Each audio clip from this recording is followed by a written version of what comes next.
Welcome to Exploring Possibilities. I'm your host, Cheryl Sitz. Since 2012, Mario Rosales of Tech Life Balance and I have been airing inspiring, insightful conversations with all kinds of change agents who are raising the vibration on our planet. It's the intention of this show to, explore possibilities and shift perspectives in holistic spiritual ways. You'll hear how these experts discover and share their deepest passions to make a bigger difference in the world. Don't forget to subscribe on Apple Podcasts, Stitcher, or Google Play. And please rate the show so other people can find us too. We'll introduce today's guest in just a moment. Have you ever gone to a social media seminar and you have the online experts telling you, get a blog, get a website, get on social media, all this other stuff? By the time you're done with that seminar, that online expert is very good at frying your brain. And the funny part is, you come back home, you get in front of the computer, and you're lost. Hi, I am Mario with Tech Life Balance. I see this all the time. You spend so much money and still don't know what is going on with your online presence. And you probably don't need all of that. Let me go ahead and translate Geek to English for you and show you what you really need, because you don't need it all. You probably only need a few components. You have a great message out there, and I would like to hear it, and I definitely want to help you put it out there. I am Mario Rosales with TechLifeBalance.net. I produce this podcast because I love distributing messages. Let me help you distribute your message. Who are you? Why are you here? What wonders and opportunities await you beyond physical death? What happened millennia ago to create the damaged earth and fractured societies you see around you? Empowering, enlightening, internationally acclaimed, the Joseph Communications books offer answers to these questions. Spiritual, concise, contemporary, non-denominational, the communications originate from Joseph, a highly evolved discarnate spirit concerned for you and the future of the planet and its peoples. The words of Joseph and his soul group give you the power to bring light and change into your own life and the lives of others, and to restore the earth. Available in paperback, ebook, and audiobook formats, the communications can be ordered today at www.thejosephcommunications.com, and also from Amazon and other major booksellers.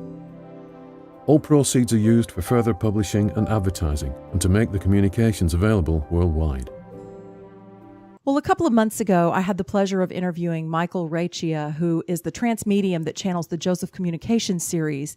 And that's a series of books that Mario Rosales and I have been studying together. We read them out loud to each other and we discuss them a lot. They are so transformational. I can't say enough good things about them. They are channeled, transcribed, published, translated into other languages, shipped, and now even turned into audiobooks by four very busy people. They call themselves the Band of Light. I think of them as the Band of Miracles. And another of them joins us today to share about his healing center and his journey. After working in the textile industry, Tony Clarkson became an earnest spiritual seeker some 27 years ago. This sudden, compelling transformation in consciousness eventually led to creating the Sanctuary of Healing. This is a comprehensive, complementary therapy center based in Lancashire in the north of England in the UK. The sanctuary also exists to offer sound and grounded guidance to those who wish to understand and develop their spiritual gifts in order to help others and bring light and harmony to the world. Up-to-date information on the treatments and courses available at the sanctuary can be found online at www.thesanctuaryofhealing.co.uk. Welcome, Tony. Thanks for joining us. Thank you, Cheryl. Thank you for that introduction. Well, I can't wait to hear all about your journey. So from textiles to spirituality, tell me a little bit about how that transformation occurred for you. I'd love to. It started 27 years ago when I was in midlife, around 40 years old. And I was building a chain of textile companies, if you like. And I was very, very involved in business. And I'm an accountant by training, so quite left brain in my thinking, very logical in my thinking. And at the end of the 80s, there was a recession, a world recession, and it affected my business quite badly. And the businesses were on the point of closing down. I was under a lot of pressure from the banks, and the banks were under a lot of pressure generally from shareholders. And for 3 years, I had to fight every day to keep the businesses alive. And that worked by changing my views, if you like, on what success was. Whereas before I'd do a 3-year plan or a 5-year plan, all of a sudden I was doing a next day plan. And can I survive the next day? Will there be enough money to pay the wages? Will we be able to sell enough fabric in order to do that? And every day was a success. And every day I'd go to bed at night and I wouldn't sleep. I'd stay awake thinking about the next day's problems. And so that went on for 3 years. And at the end of 3 years, we won. The businesses started doing really well again. And they started upping, and I was able to change my car to a new BMW. The mortgage no longer became a problem. The wage bill no longer became a problem. And the businesses were doing great. However, I wasn't internally doing great.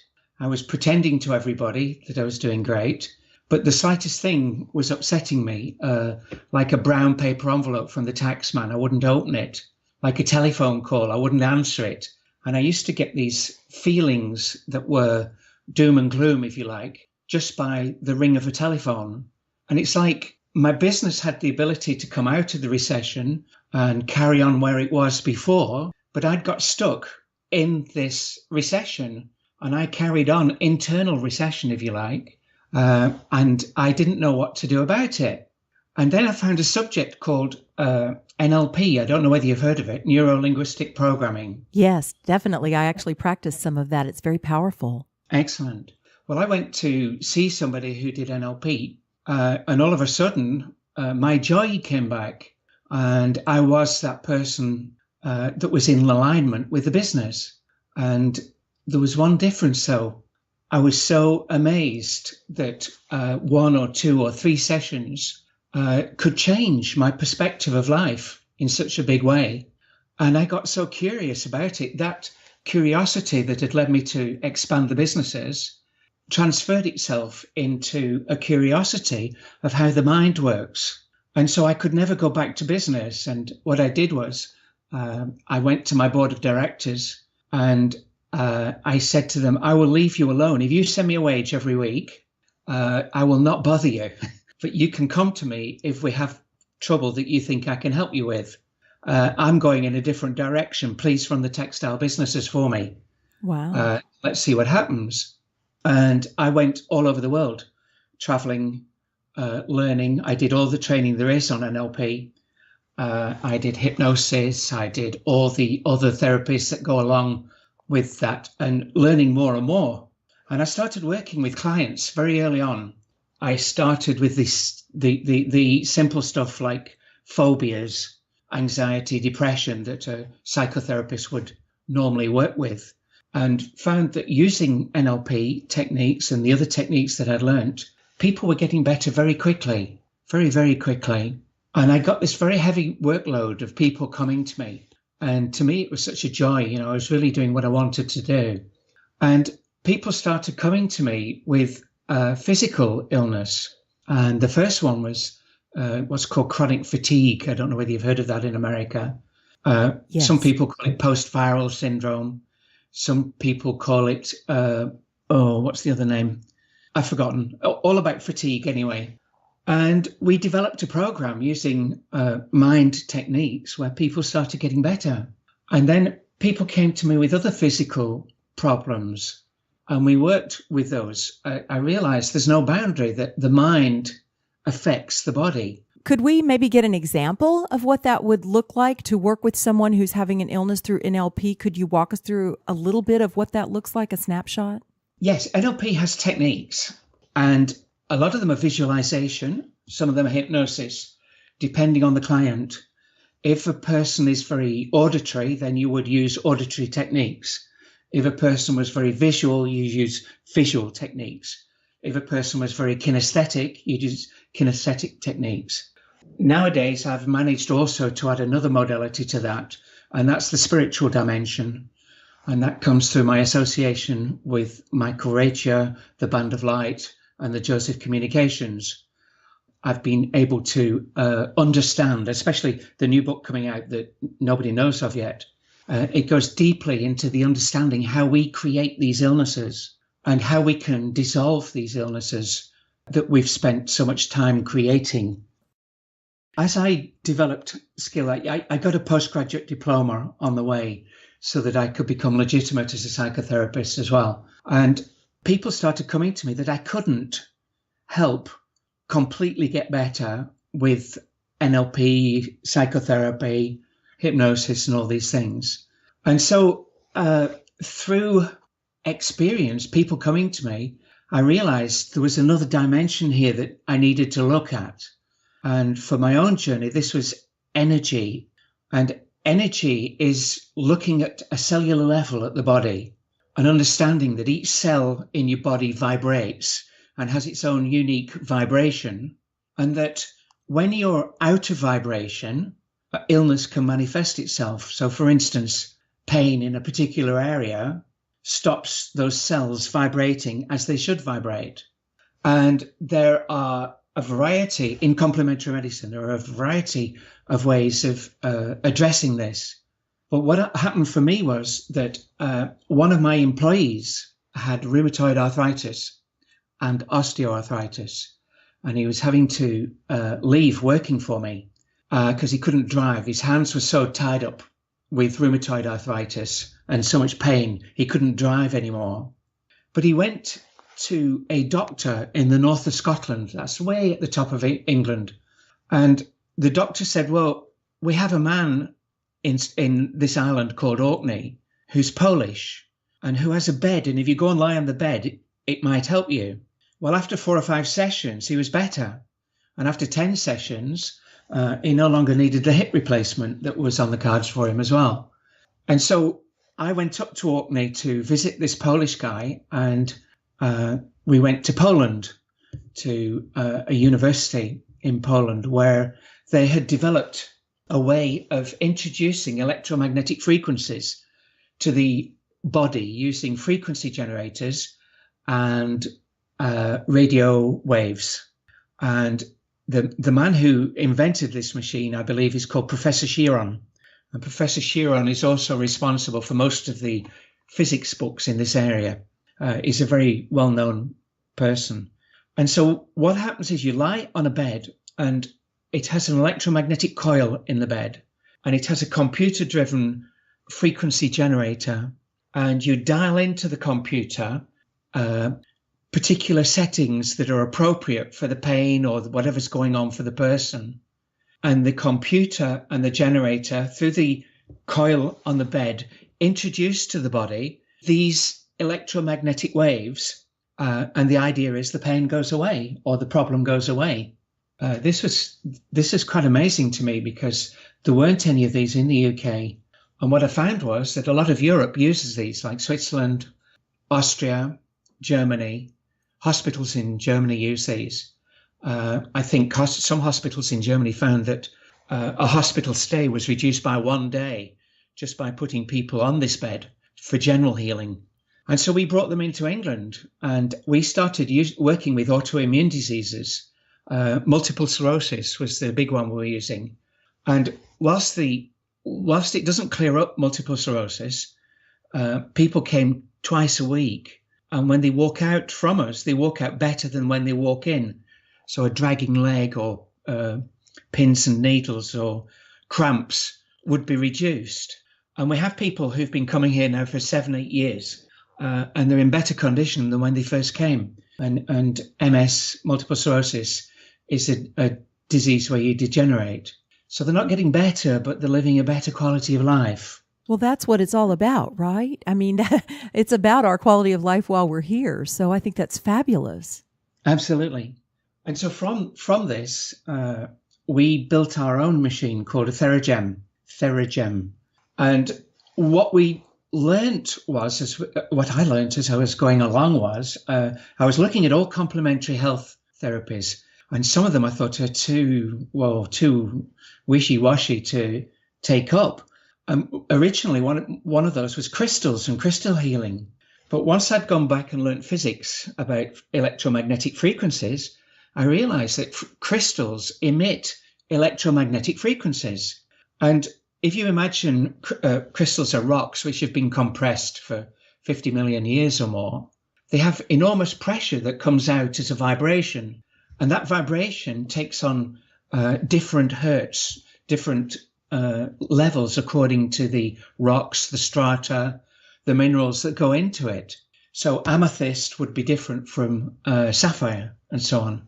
And so what we did was we looked at the ancient texts of China and India and found that people used crystals in an elixir. They used to grind them in a pestle and mortar. And there was this whole library of different complaints, different illnesses, and which crystals worked for which illnesses, and they drank them. So what we developed was an electromagnetic frequency machine, a generator, as per the Polish machine. We delivered them not through radio waves and a coil, but using LED lights, and we magnified it by adding in crystal filters to it. And so that magnified the results we were getting with people. And quite frankly, the results we've been getting have been amazing. And so that's how we develop forward with energetic medicine, if you like, to the point today where one of our mainline treatments, we do psychotherapy, we've got psychotherapists here, but then the mainline treatments are all based around energy medicine, of which the Theragem is one of the main machines. That's just amazing. I love how we are, if you will, coming back to these ancient practices that they knew so long ago that are transformational for healing. Absolutely. You can imagine me as an accountant having to work with crystals. And I had to spend hours going back and learning the logic. My mind just wouldn't accept it until I had the story I've just given you clear in my mind. Well, that's wonderful. And you were moved enough by all of this to actually create a center where you could do this work. Were most of your initial clients employees from the textile industry, or were you also attracting the public? How did this develop for you? The two things are totally separate.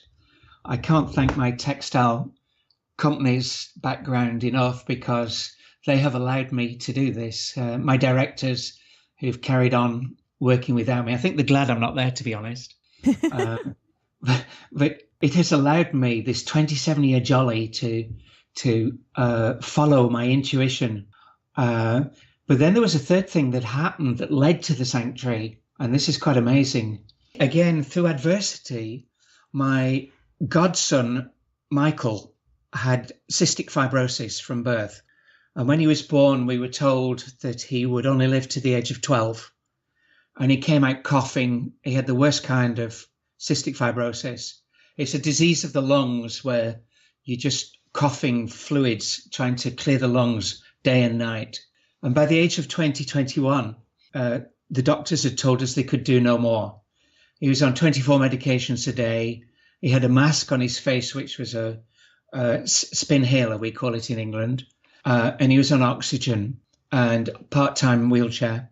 And there was nothing we could do. We'd already extended his treatments and his life, if you like, by the electromagnetic beds, by the Theragem. His mother and father were both homeopaths who did an amazing job. And so at 21, which was, double nearly what he was supposed to live, he was really in a mess. And by chance, I heard of a healer in Brazil called John of God. I don't know whether you've heard of him. Yes, definitely. Okay. And so I took him to John of God, and I could do a talk on the journey itself because it wasn't easy. And we got to John of God, and John of God, without going into too much detail, it's an incredible place. There's one man seeing 1,000 people a day, 1,000 people a day. Isn't that amazing? And you get 2 seconds with him. That's the speed of walking, saying hello and leaving him. Mm-hmm. And it was a really funny experience because everybody wants to spend longer than 2 minutes, 2 seconds with him. Yeah. And it was an eye-opener for me because everybody wanted to give the history. People would say, I've traveled from Australia. I want to tell you my illness is different from anybody else's illness. I need to see you for longer than 2 seconds. And John of God has these two heavies, these two bouncers. one either side of him. One is huge. And anybody who tries to take more than 2 seconds, they're carried away. But it's because I've been 11 times now. I've been 11 years on the trot. And what I know beyond any doubt is that John of God can heal in 2 seconds. And he could probably do it in 1 second if he could walk faster. And everybody who goes there probably has a terminal disease or an autoimmune disease. And so everybody is in a life-threatening situation. And what happened to my godson was I took him in front of John of God. I wheeled him in, and he had a piece of paper, and the piece of paper said cystic fibrosis in Portuguese. And they said to me, you have to ask for what you want. And I said, I don't know what I want. There's nothing wrong with me other than a sore shoulder, and I'm not going to ask for that. And so as I was walking up to John of God, you get in a bit of a trance. There's 200 people meditating, and the whole place is on a bedrock of crystal. And so you go a bit trancy and a bit far away. And as I approached, I was thinking, wouldn't it be nice if we could heal in 2 seconds? Wouldn't it be nice if we could have a centre in the north of England where we could offer all that we've learnt in a gentle, beautiful surroundings that induces healing, a gentle environment. Yeah. And so as I got in front of John of God, I had this amazing sensation of being scanned. Like he looked me straight in the eye, and this scanning seemed to go through me, and he told me to go and meditate. He told Michael to come again at 2:00 for an operation, and he told me to go and meditate. So Michael went for an operation, and the operation is 200 people in a room, and he comes in and he prays for 30 seconds and then goes, and that's 200 operations done. And for me, I got the worst end of the deal, because meditating is sitting on a wooden bench for 6 hours a day for 2 weeks. Oh. And that's what I did. And again, it was an amazing experience, but it was hard on the bum. Yeah. Well, and the mind the mind, I'm sure, would wander in a million directions during those days as well. Yeah. He sort of went in and out of meditation. Mm-hmm. It was beautiful. And you come close to the surface. At one time I came close to the surface and I was thinking, oh, this is wonderful. I can feel the sun shining into my forehead. And then I realized there's no windows. Oh, wow. And so all sorts of amazing sensations like that. You can feel things going on in your body, like there's adjustments being made and you haven't a clue what it is. Yeah. And so you go in and you go out of meditation, you go deeper, you go lighter. It's just a wonderful experience. It's just an amazing, amazing experience. I didn't meditate there, but I did do the Vipassana, the 10-day silent meditation retreat at the center. And yeah, I had all kinds of interesting experiences too, but I probably spent the first 3 days resisting it all.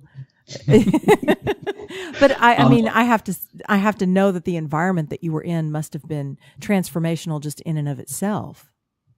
I was one of 200 people sat on a bedrock of crystal meditating. Wow. And the energy. The funny thing was, you know how you think about silence for meditation? Right.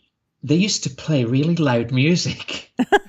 And they had fans going as well, which were really noisy fans. But they do it for a purpose. They're frightened of people going too deep into meditation.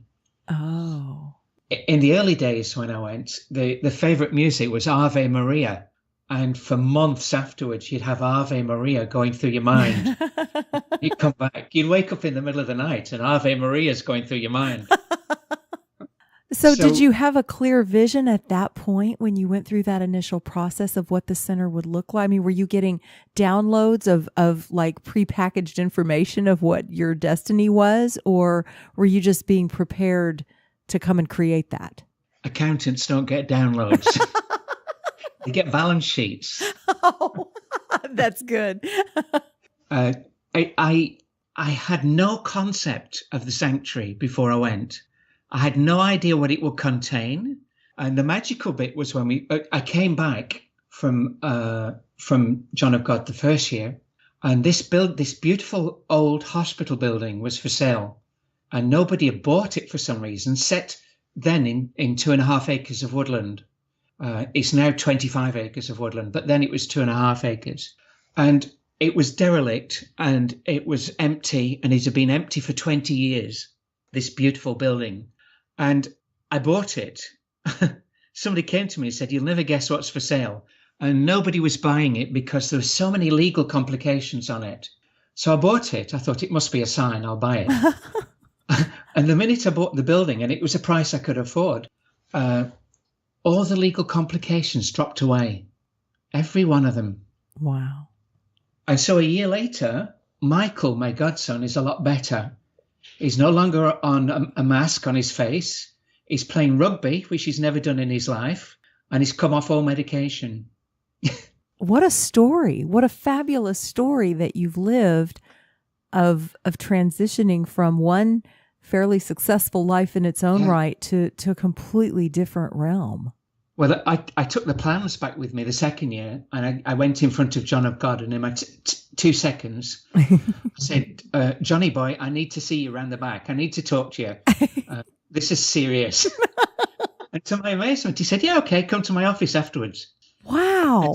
So I went round the back, and I had a roll of plans that I'd taken, because I'd had architects draw up how we could renovate and bring it back to its natural beauty, this building. And John of God wouldn't look at it. He wouldn't take them out of the tube. And he said to me, "It's perfect." And that was it.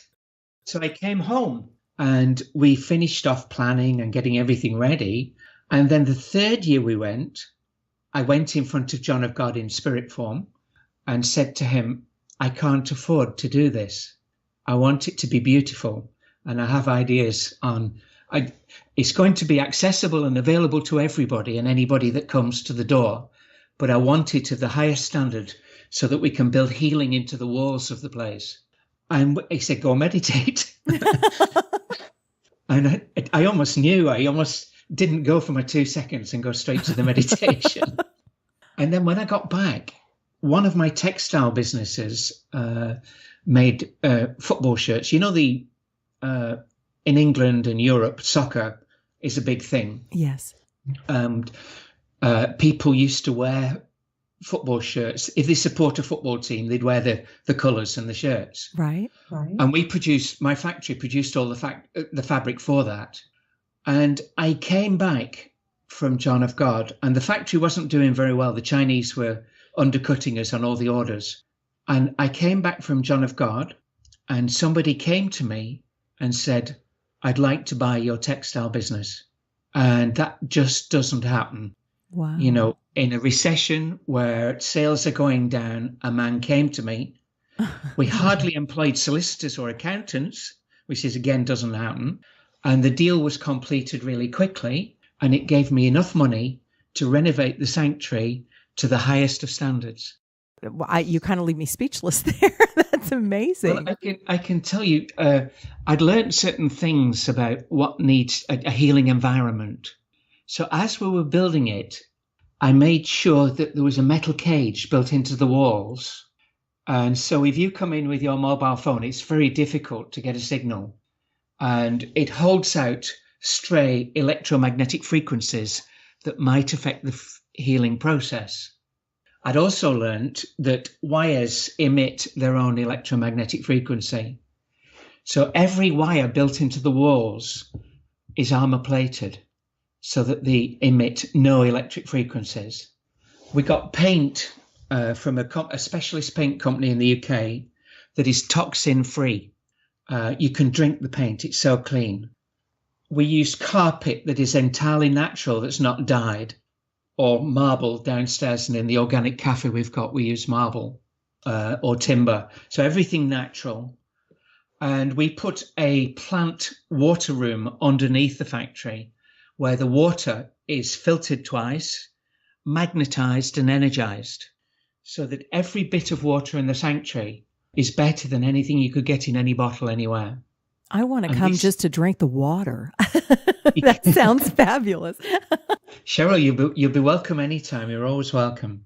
But that's the amazing story about the sanctuary, how it was created, how it evolved. And I believe that it was totally the use of John of God that actually, I don't know, it installed something in me, but also created the opportunities for it to happen. Yeah, I feel like he's one of these beings that's incarnated now that's really learned how to use his self to amplify and bring through miracles. And I think we're all capable of that, but we're certainly not all at that level. But it kind of interfaces with the Joseph communications. And I mean, there's so much that we can do to channel and bring through that beautiful healing. And he activated it in you to another level, obviously, as well as all that you're touching now, and that you're a part of also this amazing series of books that's carrying that information beyond those that can make it to your center. Yeah, and you can imagine that I've seen a lot of people in 27 years. The sanctuary attracts wonderful people here, and I've seen a lot of mediums. And John of God is a psychic medium. He leaves his body, and healing entities take over his body. And I would say he's the best in the world. But I'd say also Michael Racher, my very good friend Michael Racher, he's a medium on a level that I haven't seen in anybody else. He uses it for communication. He leaves his body, and Joseph, whoever Joseph is, takes over his vocal cords and communicates. And I can tell you that we have a session tomorrow, by the way. We're doing chapter 11 of the next book tomorrow. And Michael will be ill for 3 days afterwards. The vibrational level of what takes over his body is so high that it literally burns him up. And for 3 days, he just can't function. Wow. And it's been such a privilege for me to not only have John of God, but also to have Michael, the Joseph communications, in my life and in the life of the sanctuary. Well, and it sounds like it's all coming together in this next book. We are so delighted to be reading and learning from these books. And as I was mentioning to you before we started this conversation, you ask some great questions. Everyone involved in these sessions asks questions at the end of each setting, which is usually a chapter. And those questions are also part of the book. And because you're all different personality types, the variety of questions that you ask really lends to the depth of the integrating of the materials into the readers. Mario and I get so much out of them. And so tell us a little about this next book that's coming out and how this brings it all together for you around healing. Yeah, I can indeed. First of all, I think the most important book in the series, there's 5 books plus one called Transworks, which is a copy of some live demonstrations we gave. But of the 5 books, The Fall is the important one. Yes. The first 2 books lead up to The Fall. So The Fall is, to me, is just astonishing. I think I've read it 3 or 4 times, and each time I get more and more out of it. The new book is called The Spaces Between, and it won't be out until probably till next May. Like I said, we're on chapter 11 at the moment, but it's literally about that, the spaces between. And for me as a therapist, it explains that the energies that are around us that we're vulnerable to, and it explains, if you go through the Joseph books, one of the constants that Joseph keeps going through is we are angelic. As angelic beings, we create. And as creators, we create perfectly. And as individuals, we can create things like anger perfectly. We can create things like jealousy perfectly. And as we create these things, they almost have sentience. They almost become attached to us, but separate from us. We've part created them, if you like, to a point where they haven't quite left us as a creation, but are attached to us. And the only purpose of these energies is to give us back that which we created in the first place. So we can create anger, and it has sentience, and it's attached to us, and its sole modus operandi is to give us that back in the best way that it can. And it can also grow and make it even stronger. he also explains how the field is the collective consciousness. So all our thoughts, all our feelings, everything we do, all our actions, they all have a resonance, and that resonance floats in. I think a cloud would be a more appropriate name, but it's the field. It floats up into a collective unconsciousness. So the more thoughts we have of anger, the more the collective consciousness becomes angry, if you like. It has a greater sentience. And that anger in the field has also an ability to pinpoint your anger and inflame your anger. So I believe that road rage, for instance, is a product of that. When I was a teenager, a long, long time ago, drivers used to wave at each other. And we used to, if anybody did anything wrong, we'd smile. You know, if somebody cut you up a bit, or you'd just tut a bit. Nowadays, they'll kill you. Yes, they will. And shoot you. And I believe that's to do with the field, that people who have mild annoyance all of a sudden can have rage because the field has connected with your mild annoyance. And magnified it, amplified it. And magnified it and amplified it beyond belief. The shootings in schools in England, I think there is in America as well. Yes. Where kids have got so irate, they don't think of any of the consequences. And that is because of this amplification. And we will not come out of all this until we start solving problems on a spiritual level. Yes. Yes, I think that's one of the greatest teachings of the book is we can't solve these problems the way we've created them. We're just creating more of the same if we look for solutions in the world to solve the world problems. I couldn't agree with you more. And the more the message gets out that we have to use the light, the tool of the light, which Joseph so clearly puts in his books, problems are not going to be solved. And we have to send light to those people who annoy us, who we think are perpetrators. We've got to send the light out. And this new book adds to that, the spaces between. And I and some of my colleagues at the Sanctuary have actually been working with this light. And we have been working one-to-one with clients in ways that free them up in like 20 minutes, half an hour, which traditionally in psychotherapy would take months, years, or might never even happen. So this book is really, really exciting about the truth of these energies that I've just explained, but also how to deal with it.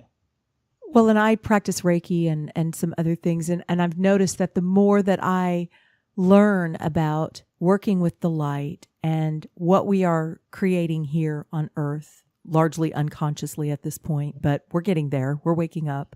The Joseph Communication Series is really a powerful tool to teach us what that is and how to work with that in a way that can shift it, and it shifts it very quickly.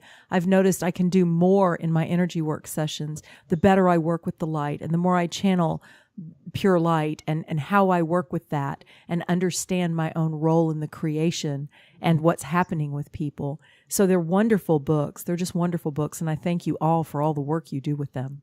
And as you do what you just explained so clearly, Cheryl, is life becomes a miracle. Yes. You live a miracle. Every minute becomes a miracle. It's so true. And the other thing that I think is the greatest gift of all is my sense of judgment of those around me is becoming a lot less than it ever has been. I was raised by a fairly judgmental mother, and I have quite a bit of judgment. And the more I move into this and just understand and see clearly where people are at, we're just all where we're at. And it's largely a lack of consciousness and a lack of real beneficial spiritual information that keeps us where we're at until we know better and can do better. So I think it's helping me a lot in that way too, to just meet people where they're at and send them light. And what a great gift light is to send. That's so true, Cheryl. I get clients that come to me and they say, I'm on a spiritual journey, but my husband isn't. I think I'm going to leave him. Mm-hmm. And the fact is, two people are never going to be on the same level of understanding at the same time. And what you just said is you've got to let go of that judgment and accept people at the level they are for what they are. It doesn't matter if they don't stack the dishwasher correctly.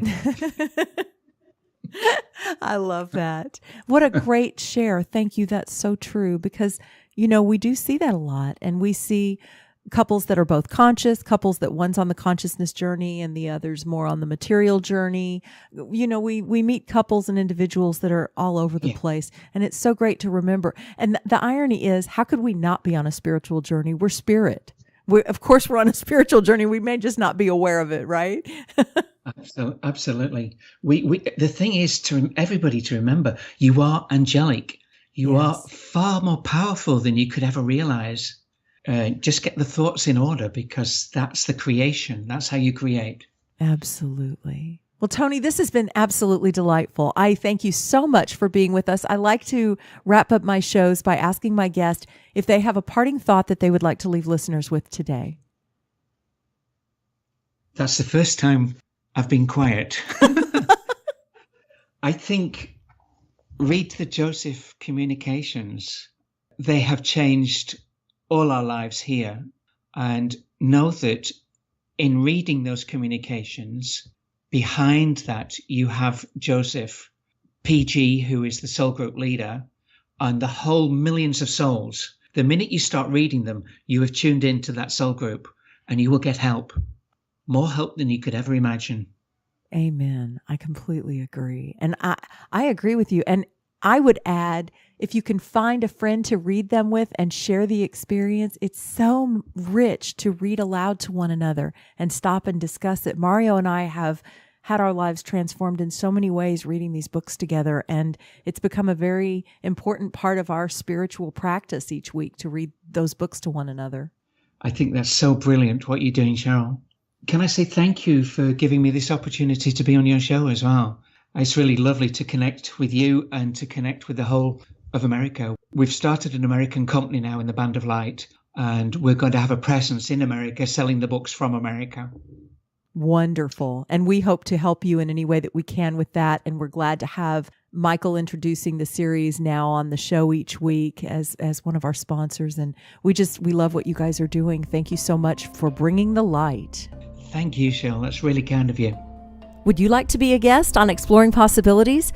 Drop me a note at info@journeyofpossibilities.com. Thanks so much for joining us, and we'll see you next time on Exploring Possibilities.